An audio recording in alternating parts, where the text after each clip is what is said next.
Voice of south நேயர்களுக்கு வணக்கம். இந்த நேர்காணலில் நாம் சிந்திக்கிறப்பவர் திமுக செய்தி தொடர்பு துணை செயலாளரும் வழக்கறிஞருமான திரு சரவணன் அவர்கள். வணக்கம். வணக்கம். எலெக்ஷன் கமிஷனுடைய நடவடிக்கைகளை இன்னொரு புறம் பார்க்கிற பொழுது நடுநிலைமையா நடந்துக்கிறாங்க. இங்க பாருங்க, இப்போ கடிதம் எழுதியிருக்காங்க, பாஜகவுக்கு கடிதம் எழுதியிருக்காங்க. ஆளும் கட்சி பொறுப்போடு நடந்துக்க வேண்டிய அவசியம் இருக்கு அப்படின்னு சொல்றாங்க. இன்னொரு புறம் அபிஜித் கங்கோபாத்யாயன்னு சொல்லக்கூடிய அந்த நீதிபதி, 8 நீதிபதிக்கு அவங்களுக்கு வார்னிங் கொடுத்துருக்காங்க. 24 மணி நேரம் அவர் பிரச்சாரம் செய்யக்கூடாதுன்னு சொல்லியிருக்காங்க. இதெல்லாமே சுட்டிக்காட்டப்படுதுல்ல. இப்படிப்பட்ட ஒரு மத வெறுப்பு பிரச்சாரம் இது வரைக்கும் நடத்தப்பட்டிருக்கிறதா இந்தியாவில்? பல வரலாறுகள் இருக்கும், பல இது இருக்கும். சொல்லுங்க, என்ன செய்தது? இந்த தேர்தலில் ஒரு மிகப்பெரிய அவமானம், இந்தியாவுடைய ஜனநாயகத்திற்கே அவமானம் எதுன்னு பாத்தீங்கன்னா தேர்தல் கமிஷனுடைய நடவடிக்கைகள். இல்ல, எலெக்ஷன் ஆரம்பிச்ச போது எலெக்ஷன் கமிஷன் இது கூட சொல்லல இல்லையா? இப்பதான் சொல்ல ஆரம்பிச்சிருக்காங்க. இப்பதானே பேச ஆரம்பிச்சிருக்காங்க. 2 கட்ட தேர்தலில் பேசலையே. 2வது கட்ட தேர்தலுக்கு அப்புறம் தானே இப்படிப்பட்ட அப்பட்டமான மத வெறுப்பு, இந்து முஸ்லிம்னு சொல்லி அதை சுற்றி மட்டுமே பேசி கொண்டிருக்கிறார் பிரதமர். அதை தாண்டி அவருடைய கருத்து எங்கேயுமே போக மாட்டேனுது. ஸோ அந்த அடிப்படையில் பார்த்தீங்க அப்படின்னா பாஜக ஒரு சின்ன பேக்ஃபுட். தேர்தல் கமிஷன் செயலிழந்து விட்டது.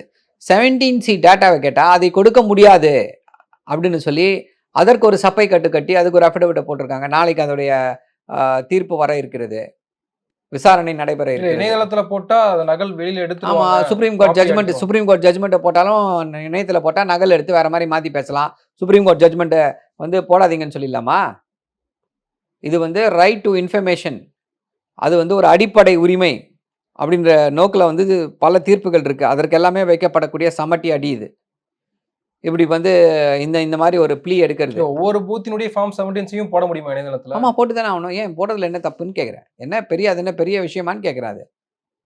நம்முடைய ஜனநாயகத்தில் முக்கியமானது என்ன அப்படின்னா, நேர்மையான முறையில் தேர்தல் நடைபெற்றது என்பது எல்லோரும் நம்பும்படியாக இருக்க வேண்டும். அதாவது ஒரு இது சொல்லுவாங்க, ஒரு phrase, justice should not only be done, must also be seem to be done அப்படின்னு சொல்லுவாங்க. நீதி கொடுத்தா மட்டும் போதாது, நீதி கொடுத்தது என்பது எல்லோருக்கும் தெரிய வேண்டும். சரியான நீதி கொடுக்கப்பட்டிருக்கிறது என்று எல்லோருக்கும் தெரிய வேண்டும். அதே தான் எலெக்ஷன் கமிஷனுக்கும்.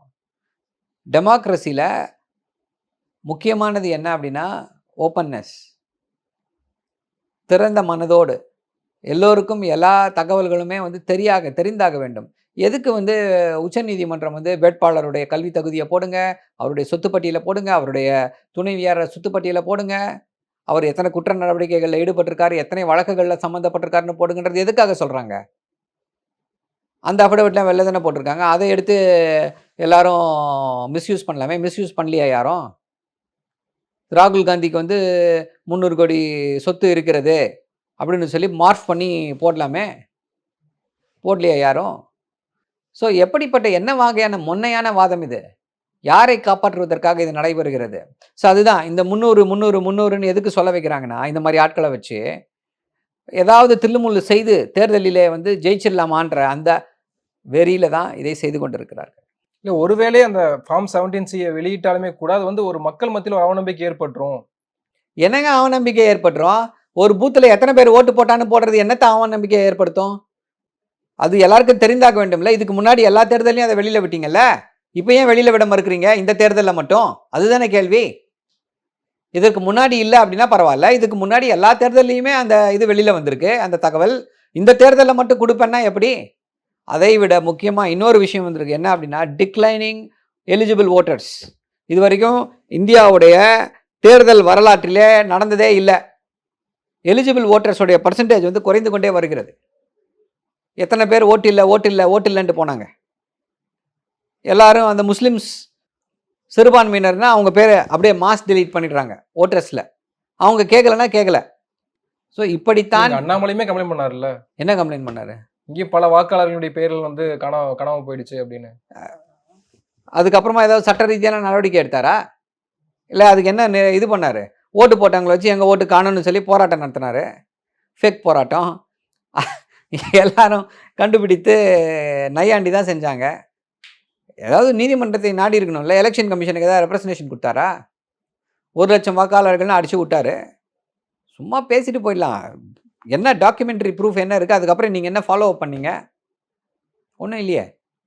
இப்போ 6th ஃபேஸ் அப்படின்றது நடக்கிறது நாளை மறுநாள்.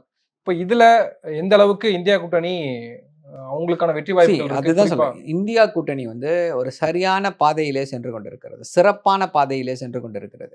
யாரும் எதிர்பார்க்கல. 1 மாசத்துக்கு முன்னாடி நாங்க சொல்லிட்டு தான் இருந்தோம். நான் சொன்னா நீங்களே சிரிச்சிருப்பீங்க. "சார் ஜோக் அடிக்காதீங்க சார்" அப்படின்ருப்பீங்க. இன்னைக்கு இந்தியா கூட்டணி 300லிருந்து 325 இடங்களை எளிதாக வெல்லும். மகாராஷ்டிரா, பீகார் மிகப்பெரிய ஏமாற்றத்தை சந்திக்க காத்துக் கொண்டிருக்கிறது பாஜக. Maharashtra is totally out of their control. Uddhav தாக்கரேவின் மேல வந்து அப்படி ஒரு அலை வீசிக் கொண்டிருக்கிறது. அதேபோல தேஜஸ்வி சூர்யா.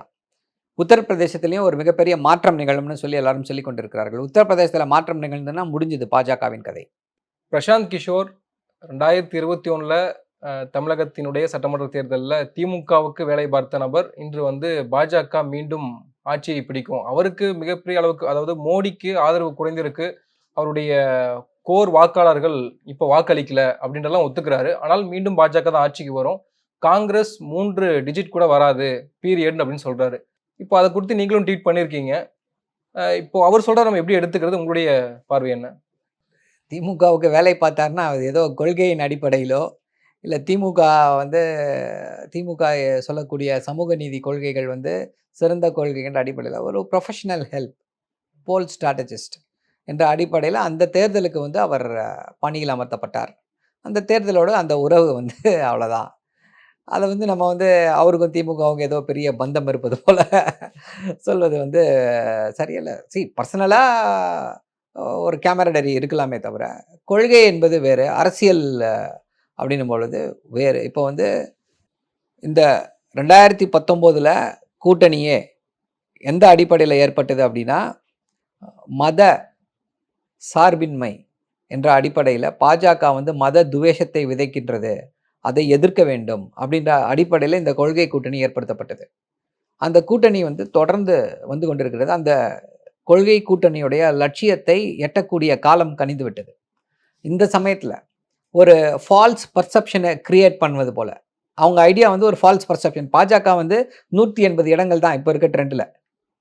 அவங்க வந்து ஒரு ஃபால்ஸ் பர்செப்ஷன் 300 சீட்டு ஜெயிக்கும், 300 சீட்டு ஜெயிக்கும், 300 சீட்டு ஜெயிக்கும்னு வச்சு பல பேரை வச்சு பேச வச்சுட்டு இருக்காங்க. முதல்ல வந்து இதை பற்றி பேசிக் கொண்டிருந்தது யார் அப்படின்னு பார்த்தீங்கன்னா, ஸ்டார்ட் பண்ணது யாருன்னு பார்த்தீங்கன்னா, திரு மோடி அவர்கள். 400 ஆப்கி பார் 400 பார்னாங்க. அப்புறம் என்னாச்சு? அது போய் பெரும்பான்மை பெறுவோம் என்றார்கள். இப்போ வந்து ரொம்ப மோசமாக சென்று கொண்டிருக்கிறது சூழ்நிலை. வாய்ப்பே இல்லைன்ன உடனே எல்லாரையும் வச்சு 300 சீட்டு ஜெயிப்பாங்க. அந்த சஞ்சய் சிங்னு சொல்லியிருக்காரு ஒருத்தர், சிஎஸ்டிஎஸ். அவரை வச்சு ஃபர்ஸ்ட் பேசினாங்க. 300 சீட்டு ஜெயிக்கும், 300 சீட்டு ஜெயிக்கும் அப்படின்னாங்க. அப்புறம் அவர் என்ன பண்ணிட்டாரு? அவருடைய கிரெடிபிலிட்டிக்கு வந்து ப்ராப்ளம் வந்துரும்னு சொல்லிட்டு, பாஜக வந்து 272 இடங்களை இந்த முறை ஜெயிப்பது கஷ்டம். டஃப் ஃபைட் போயிட்டு இருக்குன்னு சொல்லி கள நிலவரத்தை சொல்லிட்டாரு. இப்போ அவரை கை கழுவிட்டாங்க. அடுத்து இப்போ வந்திருக்காரு, உள்ள பூந்திருக்காரு. கோதாவில் குதித்திருப்பவர் திரு பிரசாந்த் கிஷோர் அவர்கள். அவர் வந்து என்ன சொல்றாரு? 300 சீட்டு ஜெயிக்கும். நார்த்தில் 50 சீட்டு குறையுமா? ஆனா அது எங்கேருந்து பிடிக்குமா? வெஸ்ட்ல இருந்து பிடிக்குமா? சவுத்துல இருந்து பிடிக்குமா? எங்கேருந்து பிடிக்கும்? சவுத்லயே எப்படி அதிக பிடிக்கும்? இடங்களை கைப்பற்றக்கூட வாய்ப்புகள் எந்த இருக்கு. கனவுல? என்னைக்கு நைட்டு கனவுல? வாய்ப்பே கிடையாது. கர்நாடகால பிரஜ்வால் ரேவண்ணா என்ற வந்து ஒரு பாலியல் குற்றவாளிக்கு ஆதரவாக பிரச்சாரம் செய்துவிட்டு, அவரை வந்து அவருடைய அந்த பாஸ்போர்ட்டை கேன்சல் கூட செய்ய மறுத்து கொண்டிருக்கிறார்கள்.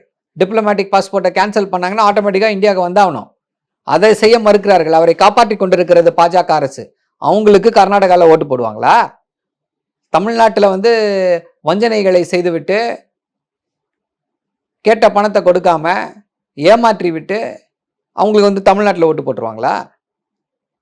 ஆந்திராவில் வேணா வாய்ப்பு இருக்குன்றாங்க, சந்திரபாபுவோடு கூட்டணின்றதுனால. அதுவும் வாய்ப்பு இல்லைன்னு சில பேர் சொல்றாங்க, சில பேர் வாய்ப்பு இருக்குன்றாங்க. கேரளாவில் ஜெயிச்சிருவாங்களா? சவுத்துனா இதானே சவுத்து, வேற எங்க ஜெயிப்பாங்க? ஒடிஷால ஜெயிப்போம் அப்படின்ட்டு இருந்தாங்க. அவர் போய் அதுக்கும் வேட்டு வச்சிட்டாரு திரு சம்பித் பாத்ரா அவர்கள். பூரி ஜெகநாதர் அவர்களே வந்து மோடியோடைய பக்தர் அப்படின்ட்டாரு. அது வந்து ஒரு மிகப்பெரிய சர்ச்சையை கிளப்பி விட்டுருச்சு. அங்கே எல்லாருமே வந்து பூரி ஜெகநாதர் அவர்களை எப்படி வழிபடுகிறார்கள், எப்படி போற்றுகிறார்கள் என்பது எல்லோருக்குமே தெரிஞ்ச விஷயம். அதே போல் அவரை போய்ட்டு அந்த இவரை டார்கெட் பண்ணிட்டு இருக்காங்க, வி.கே. பாண்டியன் அப்படின்றவர். அவர் வந்து 25 வருடங்களாக அந்த மாநிலத்துக்காக உழைத்து கொண்டிருப்பவர். ஒரு செல்வாக்கோடு இருக்கிறார். அவர் பேரை கூட சொல்ல பயப்படுறாரு மோடி. பேரை சொல்லாமல் தமிழ்நாட்டுக்கு போயிடுன்னு சொல்லி தமிழர்கள் மீது வெறுப்பை விதைக்கிறார். தமிழர்கள் மீது ஒரு விதமான கலரை பூசுகிறார். ஸோ அப்போ எப்படி வி.கே. பாண்டியனை தான் சாடி இருக்காரு, தமிழ்நாட்டை இல்ல, அப்படிதானே? ம் அப்போ வி.கே. பாண்டியனை தான் குற்றம் குறை ஆமா. சொல்லியிருக்காரு, தமிழ்நாட்டை சொல்லல, அப்படிதானே? சரி, அதுதான் சொல்றேன். அந்த தைரியம் இல்லையே, அந்த வி.கே. பாண்டியன் என்ற பெயரை சொல்வதற்கான தைரியம் இல்லாமல் ஒட்டுமொத்த தமிழ்நாட்டு மக்களை தானே இழிவுபடுத்தியிருக்காரு. தமிழ்நாட்டுக்கு போயிடுச்சு அப்படின்னா என்ன அர்த்தம் அதுக்கு? ஸோ இப்படி இருக்கும்போது ஒடிஷா மக்கள் வந்து அப்படியே பாஜக வந்து ஓட்டு போட்டுருவாங்களா? இல்ல என்ன பண்ணிட்டாங்க இவங்க? எப்படி ஓட்டு போடுவாங்க? ஒரு முக்கியமான விஷயம். இந்த தேர்தல்ல வந்து எப்படி வந்து சாதி வாரி கணக்கெடுப்பு மற்றும் 50% ரிசர்வேஷனை பிரீச் பண்ணணுன்றது இருக்கோ, அதே போல இன்னொரு முக்கியமான விஷயம் என்னன்னா, இளைஞர்கள் மத்தியில நார்த் இந்தியால அக்னிவீர் ஸ்கீம் 4 வருஷம் தான் அப்படின்னு சொல்லி அதுக்கு மேல வந்து ராணுவத்துல வேலை கிடையாதுன்றத ஒரு இத உருவாக்கிட்டாங்க. அது வந்து மக்களிடையே மிகப்பெரிய கொந்தளிப்பை ஏற்படுத்தி இருக்கிறது. தொடர்ந்து ராகுல் காந்தி அதை பற்றி பேசிக்கொண்டே இருக்கிறார். என்ன பண்றாங்க? அவர்களுடைய ஏவலாளி இசிஐயை வச்சு, எலெக்ஷன் கமிஷன் ஆஃப் இந்தியாவை வச்சு, நீங்கள் வந்து ராணுவத்தை வந்து இது பண்றது போல பேசக்கூடாது, கிரிட்டிசைஸ் பண்ணி பேசக்கூடாதுன்னா, அந்த திட்டத்தை பேசுவதில் என்ன தவறு? ப. சிதம்பரம் கேட்டிருக்காரு. ஒரு அரசாங்கம் அக்னிவீர் ஸ்கீம்ன்றது ஒரு அரசாங்கம் கொண்டு வந்த திட்டம். அந்த திட்டத்தை விமர்சிப்பதில் என்ன தவறு? இதுல எப்படி இசிஐ தலையிட முடியும்னு சொல்லி கேட்டிருக்காரு. ஸோ இசிஐ கேள்வி கேட்குதுன்னா யார் சொல்லி கேள்வி கேட்குது? பாஜக சொல்லி கேட்குது. அப்போ அவர்கள் அது குத்துது இல்ல. இப்படி எல்லா இடங்களிலுமே பிரச்சனையை வச்சுக்கிட்டு நாங்க 300 ஜெயிச்சிருவோம், 400 ஜெயிச்சிருவோம்னா எங்கேயா ஜெயிக்கிறது? 180 சீட்டு 180 சீட்டு கிடைச்சா பெரிய விஷயம். அப்படித்தான் இருக்கிறது இன்றைக்கு பாஜகவுடைய நிலைமை. தி ஒயர் கரண்ட் தப்பர் இன்டர்வியூலேயே வந்து அவர் பிரசன்ட் கிருஷ்ணா சொல்றாரு, பிஜேபி ஒரு புறம் ஜெயிக்குது அப்படின்னாலுமே கூட இந்தியா கூட்டணி போதுமான இடங்கள்ல சீக்கிரமா வேலை செய்யல, அதாவது டைமை வேஸ்ட் பண்ணிட்டாங்கன்னு சொல்றாருல்ல. எதையாவது சொல்லணுமேன்றதுக்காக சொல்றாரு. அவர் வந்து ஏற்கனவே மோடி அவர்களுக்கு வந்து பர்சனல் ஆலோசகராக இருந்தவர். அவருடைய பொலிட்டிக்கல் ஸ்ட்ராட்டஜிஸ்டா இருந்தவர் 2014ல. அதனால என்ன பண்றாரு? திருப்பி வந்து காங்கிரஸ்க்காக வேலை செய்யணும்னு நினைச்சாரு. ராகுல் காந்தி அவர்களை நிராகரித்து விட்டார். பீகார்ல பண்ணணும்னு நினைச்சாரு. அரசியல் அங்கேயும் எடுபடல. ஸோ இப்போ ரெலவெண்டா இருக்கணும் அப்படின்றதுக்காக பாஜகவுடைய தூண்டுதலின் பேரில் இதையெல்லாம் பேசிக் கொண்டிருக்கிறார். பொறுத்து வந்து பார்ப்போம். உங்க நேரத்துக்கு மிக்க கண்டிப்பாக. நன்றி.